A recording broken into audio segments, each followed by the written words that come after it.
அடுத்ததாக பார்க்கக்கூடிய ராசிக்காரர்கள் யார்? சிம்ம ராசிக்காரர்கள். சிம்ம ராசிக்காரர்களுக்கு எங்கே போகணும்? திருநள்ளாறு சனீஸ்வரர் பகவான் ரொம்ப முக்கியம். இது வரைக்கும் 10ஆம் இடத்துல இருந்த குரு 11ஆம் இடத்தில் வரார். ஏற்கனவே திருக்கணிதத்தின்படி அஷ்டம சனி இருக்குதுன்னு ரொம்ப பயத்தில் இருப்பீங்க. இந்த குரு உங்களுக்கு நிறைய விஷயத்துக்கு நல்லது பண்ணுவார். அதே சமயம் எதில் கவனமாக இருக்கணும்னா, நர்வஸ் சம்மந்தப்பட்ட விஷயத்தில், கொஞ்சம் அசிடிட்டி சம்மந்தப்பட்ட விஷயத்தில் கவனமாக இருக்கணும். அதே சமயம் உடற்பயிற்சி, காலில் தான் தொந்தரவு இருக்குமா, அதுக்கேற்ற உடற்பயிற்சியெல்லாம் செய்கிறது ரொம்ப முக்கியமாக சிம்மத்துக்கு. சிம்மத்துக்கு தைரியம் ஏற்படும் அந்த குரு மாறுறதுனால. முதலீடுகளில் மட்டும் கொஞ்சம் கவனமாக இருக்கணும். அனாவசிய முதலீடுகளை தவிர்த்தணும். பெற்றோர் பெரியோர் அனுகூலத்தை ஏற்படும். பிள்ளைகள் விஷயத்தில் இருந்த மன வருத்தம் தீரும்.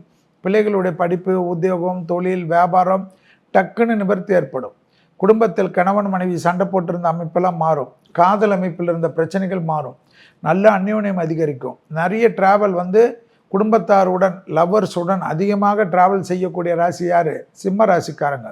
அதே சமயம் தைரியம் ஏற்படுவது. இந்த சனியாக இருந்தாலும் பரவாயில்ல, குரு நமக்கு ஹெல்ப் பண்ணுவாருன்னு நம்பிக்கை ஏற்படுவது. முதலீடு போடுவது, இந்த தேவையில்லாத எவனாவது சொல்கிறான்னு சொல்லிட்டு ஷேரில் போடுறது, அதில் போட்டு எல்லாம் மாட்டிக்காதீங்க. கோல்டில் போடுறதெல்லாம் ரொம்ப நல்லா ஏற்படும். பிள்ளைகளுடைய படிப்பு, உத்தியோகம், தொழில், வியாபாரம். சிம்ம ராசிக்காரர்களுக்கு திருமணத்தில் இருந்த பிரச்சனைகள் நீங்குவது, குடும்பத்தில் அந்யோன்யம் அதிகரிப்பது. உங்கள் குடும்பம் கெடணும்னு நினைச்சவங்க குடும்பம் தான் கெடுமை தவிர உங்களுக்கு நல்லதும் அனுகூலமும் ஏற்படுவது. தொழில் ரீதியாக இருந்த மன வருத்தங்கள் படிப்படியாக குறைவது. வாகனங்களில் மட்டும் வித்தைகள் காட்டாமல் இருப்பது சிம்மத்துக்கு முக்கியம். ஏன்னா அஷ்டமத்தில் சனி இருக்கிறார் என்றாலும் அது அதிர்ஷ்டத்தை கொடுத்தாலும் இந்த வண்டி வாகனங்கள் சத்ருக்கள் கோபதாபப்படுறது, இதில் மட்டும் கொஞ்சம் கவனமாக இருக்கணும். யாராவது ஏதாவது நம்மளை உஸ்பேத்தி விடுவாங்க.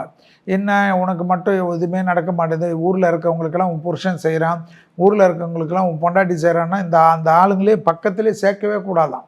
அதுதான் சிம்மத்துக்கு ரொம்ப ரொம்ப முக்கியமான ஒரு அமைப்பான்.